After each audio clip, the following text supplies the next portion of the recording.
అందరికీ నమస్కారం. నేను మీ రాజా. ఈరోజు మన రెసిపీ వచ్చేసి ఒక మంచి స్వీట్ రెసిపీ చూపిస్తున్నానండి. ఇది ఒక్కసారి చేశారంటే ఇంటిలిపాది మొత్తం సంతోషంగా తింటారు. అంత రుచికరంగా ఉంటుంది. చాలా త్వరగా చేసుకోవచ్చు. ఎలా చేయాలో పూర్తి వీడియో చూడండి. రెండు వీడియోలకు వెళ్దాం. ముందుగా స్టవ్ మీద ఒక కడాయి పెట్టుకొని అందులోకి ఒక కప్పు దాకా బెల్లం వేసుకుంటున్నానండి. ఇక్కడ బెల్లం బదులుగా మీరు చక్కెర కూడా వేసుకోవచ్చు. 1.5 కప్పు దాకా. ఇప్పుడు ఈ బెల్లంలోకి 1.5 కప్పు దాకా నీళ్ళు పోసుకోండి. నీళ్ళు పోసుకొని బాగా మరిగించుకోవాలండి. బెల్లం కరిగిపోతే సరిపోతుంది. ఎలాంటి పాకం పట్టాల్సిన అవసరం లేదు. ఈ రెసిపీ కానీ బెల్లంతో చేశారంటే అద్దిరిపోతుంది. టేస్ట్ మాత్రం ఒక్కసారి మీరు చేసి పెట్టారంటే మళ్ళీ అడుగుతారు. తప్పకుండా ఒక్కసారి ట్రై చేసి చూడండి. ఇప్పుడు బెల్లం సిరప్ అంతా రెడీ అయిపోయింది. స్టవ్ ఆఫ్ చేసుకొని పక్కన పెట్టుకునేస్తాం. స్టవ్ మీద ఒక కడాయి పెట్టుకొని అందులోకి ఒక 2 టేబుల్ స్పూన్ దాకా నెయ్యి వేసుకోండి. ఈ రెసిపీ నెయ్యితో చేసుకుంటేనే చాలా బాగుంటుంది. నెయ్యి అంతా వేడైన తర్వాత ఇప్పుడు 10 బాదం పప్పులు 10 జీడిపప్పులు తీసుకొని కట్ చేసుకొని ఈ విధంగా వేసుకుంటున్నాను. ఇప్పుడు ఇవన్నీ సన్న మంట మీద ఒక 30 సెకండ్ల పాటు వేయించుకున్నారంటే బాగుంటుంది. ఈ లోపల మీకు ఒక చిన్న రిక్వెస్ట్ అండి. ఎవరైతే నా ఛానల్ కొత్తగా చూస్తుంటున్నారో సబ్స్క్రైబ్ చేసుకొని చూడండి. ఇలాంటి స్వీట్ రెసిపీలు, స్నాక్స్ రెసిపీలు మన ఛానల్లో చాలా ఉన్నాయి. చాలా సింపుల్గా ఈజీ అయిన మెథడ్లో కొత్తగా చూపిస్తుంటున్నాను. తప్పకుండా ట్రై చేయండి. ఇలా ఫ్రై అయిన తర్వాత ఒక ప్లేట్లోకి మార్చుకోవాలి. ఇప్పుడు అదే కడాయిలోకి 1.5 కప్పు దాకా తురిమిన పచ్చి కొబ్బరి తీసుకుంటున్నాను. ఇక్కడ నాకు అవైలబుల్గా పచ్చి కొబ్బరి ఉంది. నేను పచ్చి కొబ్బరితో చేస్తున్నాను. ఒకవేళ మీ దగ్గర ఎండు కొబ్బరి ఉంటే 1 కప్పు దాకా వేసుకొని చేసుకోవచ్చు.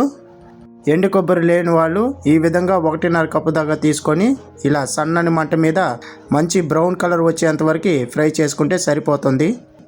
చూడండి, ఈ విధంగా వస్తేనే చాలు, పర్ఫెక్ట్గా వస్తుంది. ఇప్పుడు స్టవ్ ఆఫ్ చేసుకొని ఇదంతా ఒక ప్లేట్లోకి మార్చుకొని చల్లార్చుకొని పక్కన పెట్టుకోవాలి.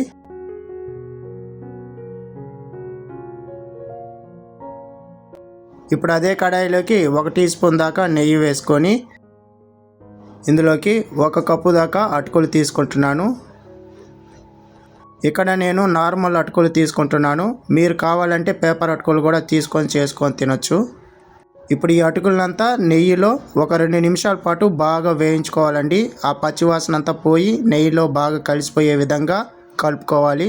ఒకవేళ మీరు నెయ్యిలో వేయించుకోవడానికి ఇష్టం లేని వాళ్ళు ఒట్టిదే ఇలా ఒక 2 నిమిషాల పాటు వేయించుకొని బెల్లం సిరప్ చేసుకొని తినొచ్చు. కానీ నెయ్యిలో వేయించుకుంటేనే టేస్ట్ అనేది అదిరిపోతుంది. తప్పకుండా ట్రై చేయండి. ఇలా అంతా వేయించుకున్న తర్వాత ఇప్పుడు మనం ముందుగా రెడీ చేసి పెట్టుకున్నట్టు బెల్లం సిరప్ మొత్తము ఇందులో పోసుకోవాలండి. ఇవి పోసేటప్పుడు కొంచెం దూరంగా ఉండి పోసుకోండి. ఎందుకంటే ఆవిరి అనేది బయటకు వస్తుంది కాబట్టి కాస్త చూసుకొని పోసుకోండి. పోసుకున్న తర్వాత ఇప్పుడు ఇదంతా ఒకసారి అంతా బాగా కలపండి. బెల్లంలో కలిసే విధంగా అటుకులంతా ఇలా కలుపుతూ 2 ఈక్వల్ వచ్చేంత వరకు కుక్ చేసుకోండి. బెల్లం సిరప్ అలాగే అటుకులు ఈక్వల్గా వచ్చేంత వరకు కుక్ చేసుకోవాలి. ఈ విధంగా వస్తే సరిపోతుందండి. ఇప్పుడు మనకి బెల్లము అటుకులంతా బాగా కుక్ అయ్యి పర్ఫెక్ట్గా వచ్చింది. ఈ సమయంలోనే ముందుగా ఫ్రై చేసి పెట్టుకున్నట్టు కొబ్బరి మొత్తం ఇందులో వేసుకోవాలండి. అలాగే ఫ్రై చేసుకున్నట్టు డ్రై నట్స్ మొత్తం వేసుకోండి. ఇందులోకి ఒక 3 యాలకులు ఇలా దంచి వేసుకోండి. ఫ్లేవర్ బాగుంటుంది, టేస్ట్ ఇంకా అదిరిపోతుంది. ఇప్పుడు ఇదంతా ఇలా కలుపుకుంటూ బెల్లం సిరప్లో కొబ్బరి అంతా బాగా కలిసే విధంగా ఒక 2 నిమిషాల పాటు ఫ్రై చేసుకుంటూ కలుపుకుంటూ చేసుకోవాలండి. 2 నిమిషాల్లో చేసుకున్నారంటే పర్ఫెక్ట్గా వస్తుంది. కావాలంటే నేను మీకు చూపిస్తాను. చూడండి ఎంత పర్ఫెక్ట్గా వచ్చిందో. ఇంతేనండి. చాలా అంటే చాలా సింపుల్గా చేసుకోవచ్చు. అన్ని ఇంట్లో ఉన్న వాటితోనే ఎప్పుడైనా ఏదైనా స్వీట్ తినాలన్నప్పుడు ఈ విధంగా ఒక్కసారి కొత్తగా ట్రై చేసి మీరు చేసి పెట్టి చూడండి. ఇంటిలిపాది మొత్తం ప్రతి ఒక్కరు తింటారు.